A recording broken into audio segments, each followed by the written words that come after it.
तो एपिसोड 10 की स्टार्टिंग में हम देखते हैं लेडी बॉस जिसने पिछले एपिसोड में वेंग और बुफिंग को पकड़ लिया था, वो उन्हें स्कूल की छत पर लेकर आती है, जहाँ पर एक ओल्ड मैन उन दोनों को टॉर्चर करने में लेडी बॉस का साथ देता है। उसके बाद लेडी बॉस वेंग को लात मारते हुए काफ़ी परेशान करती है, क्योंकि उसे पता होता है कि सुन उसकी काफ़ी फिक्र करती है, जिसके कारण विन को काफ़ी गुस्सा आता है और उसकी पावर की वजह से आसपास का वातावरण बिगड़ने लगता है। तभी लेडी बॉस के बार बार मारने के कारण स्पिरिट जग जाता है। वहीं सिचुएशन देखकर वो समझ जाता है कि वेंग काफ़ी गुस्से में है और अगर उसे जल्दी शांत नहीं किया जाएगा तो उसकी सील टूट जाएगी, जिसके चलते दुनिया का विनाश भी हो सकता है। इसीलिए वेंग को शांत करने की कोशिश करता है, लेकिन वेंग गुस्से के चलते उसे इग्नोर कर रहा था। तभी इस पर ड्राई नूडल्स का नाम लेता है, जो कि वेंग को काफ़ी ज़्यादा पसंद होते हैं, जिसका नाम सुनते ही वो शांत हो जाता है और उसके शांत होते आसपास का वातावरण भी नॉर्मल हो जाता है। इसके बाद लेडी बॉस के कहने पर ओल्ड मैन बुफिंग के कुछ बाल काट कर उसे देता है। दूसरी तरफ हम टीचर और सभी स्टूडेंट की मीटिंग देखते हैं। वे लोग स्वाट कंपटीशन बारे में बात कर रहे थे। तभी बुफिंग आकर सबको बता देता है काफ़ी बुरा हुआ, क्योंकि किसी ने वेंग को किडनैप कर लिया था। जस्ट सीन कट होता है और हम बुफिंग और वेंग को बंधा हुआ देख पाते हैं, जिससे हम समझ पाते हैं कि लेडी बॉस ने बुफिंग के बालों का यूज़ करके अपना रूप उसकी तरह बना लिया, ताकि मौका मिलते ही वो सुन को मार सके। यही बात ओल्ड मैन बुफिंग को बताता है और कहता है कि लेडी बॉस का काम होते ही वो तुम्हें छोड़ देगी। तभी बुफिंग ओल्ड मैन से मस्का लगाता है और कहता है कि मैं हमेशा शेडो ऑर्गेनाइजेशन में शामिल होना चाहता था, और अगर अभी मुझे गैंग में शामिल करते हो तो मैं आपको काफ़ी काम आऊँगा। लेकिन ओल्ड मैन चालाक था, वो सम की ट्रिक समझ जाता है और मना कर देता है, जिस पर बुफिंग कहता है कि लेडी बॉस ने आपको यहाँ छोड़ा है तो आप जरूर कोई योद्धा होंगे। जिसे सुनकर ओल्ड मैन मुस्कुराते हुए कहता है कि नहीं, मैं योद्धा नहीं हूँ बल्कि एक उनका ड्राइवर हूँ। अब यह जानकर ओल्ड मैन मामूली सा इंसान समझता है। बुफिंग उसे जलील करने की लगता है और कहता है कि शेडो ऑर्गेनाइजेशन के पास तो योद्धा भी नहीं बची, तो वो ड्राइवर को मिशन में शामिल कर रहे हैं। जिसे सुनते ओल्ड मैन की पावर एक नमूना बुफिंग को दिखाता है, जिसके कारण बिल्डिंग के सारे विंडोज टूट जाती हैं और यह देखकर बुफिंग की फटकार 4 हो जाती है। वहीं स्पिरिट ओल्ड मैन की पावर देखकर वेंग को कहता है कि इसकी स्पिरिचुअल फोर्स काफ़ी जानदार है, लेकिन वो दिखाना नहीं चाहता।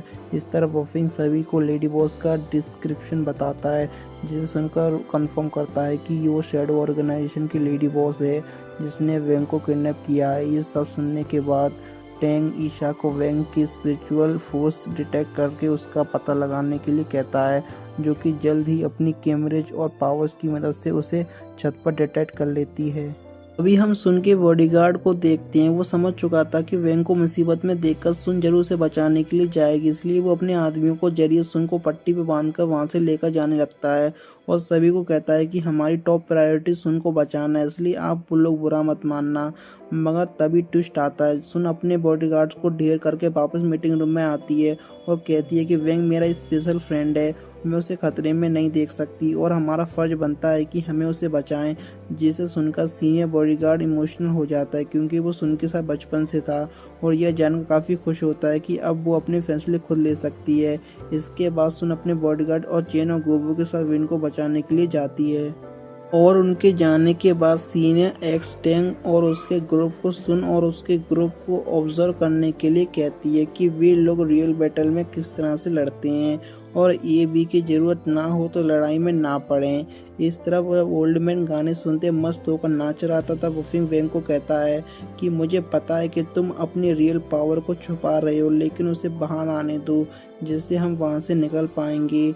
मगर वेंग कहाँ उसकी सुन रहा था, वो तो रिलैक्स होकर सोने बिजी था।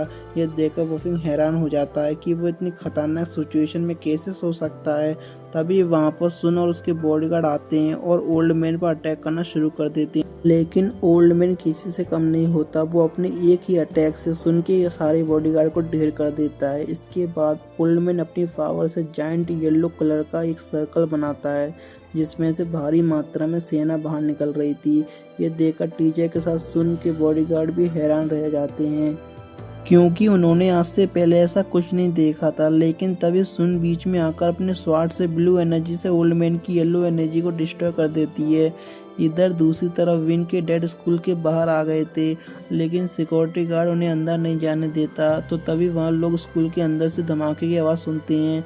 अगले सीन में हम ओल्ड मैन के फ्लैशबैक में उसे लेडी बॉस को देखते हैं और उनकी बातों से हम समझ पाते हैं कि ओल्ड मैन भले ही लेडी बॉस का ड्राइवर हो, लेकिन वो दोनों काफ़ी करीब हैं। इस तरफ ईशा टैंक को कहती है कि बुफिन काफ़ी बदला बदला लग रहा है, उससे सावधान रहना। इधर ओल्डमैन और सुन की लड़ाई चल रही थी, जिसमें सुन ओल्डमैन में सीने में सामने टिक नहीं पाती, और जब ओल्डमैन उसे मारने ही वाला था कि तभी जू बीच में आकर उसे बचा लेता है, जिसे देखकर ओल्डमैन कहता है कि मैं कब से यहाँ पर तुम्हारा इंतजार कर रहा हूँ।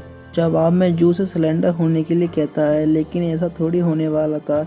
इसके बाद जू और ओल्डमैन के बीच फाइट शुरू हो जाती है। दूसरी तरफ नकली वुफिंग सुन को मारने के लिए उसकी तरफ आगे बढ़ता है, लेकिन सुन का बॉडीगार्ड उसे रोक लेता है, क्योंकि बचपन से वो सुन को मुसीबत से बचाता आ रहा है।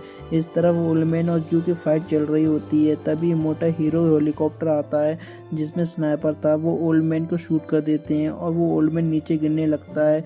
ये देखकर जू उनके पास जाता है, क्योंकि ओल्डमैन पहले जू का ड्राइवर था। वहीं ओल्डमैन मरते हुए अपना फर्ज नहीं भूलता, वो और अपने आप को उसी बॉम्ब की तरह ब्लास्ट करता है ताकि वो जू को मार सके। मगर तभी टाइम रहते ओल्ड मैन की बॉडी से निकल रही एनर्जी कंज्यूम कर लेता है, जिसके चलते जू कुछ नहीं होता। दूसरी तरफ नकली वुफिंग सुन को मारने के लिए उसके पास जाती है, लेकिन अब तक वहां पर काफ़ी सारे मोटा गार्ड्स आ गए थे, जिसे देखकर वो रुक जाती है। और तभी टैंक वहां आता है और उसे अपने साथ लेकर चला जाता है। अगले सीन में हम विंग को देखते हैं। इस पर उसे पूछता है कि रियल वुफिंग का क्या करना है। इस पर विंग उसे यही रहकर वुफिंग का ध्यान रखने के लिए कहता है कि वो यहाँ से बाहर ना जा पाए। दरअसल विंग को लगता है कि अगर वुफिंग कंपटीशन के टाइम नहीं आया तो कंपटीशन कैंसिल हो जाएगा, लेकिन उसे ये बात पता नहीं होती कि ये लेडी बॉस नकली वुफिंग बनकर बाहर घूम रही थी। अब अगले दिन कंपटीशन स्टार्ट करने की तैयारी शुरू हो जाती है, जहाँ पर विंग वुफिंग को देखकर हैरान रह जाता है कि वो तो स्पेस से बचकर यहाँ से कैसे आ गया, क्योंकि उसे पता नहीं होता कि वो वुफिंग नहीं बल्कि लेडी बॉस है। इसके बाद सब लोग एक क्रिस्टल जैसी चीज पर हाथ रखकर कंपटीशन वाली जगह पर टेलीपोर्ट हो रहे थे।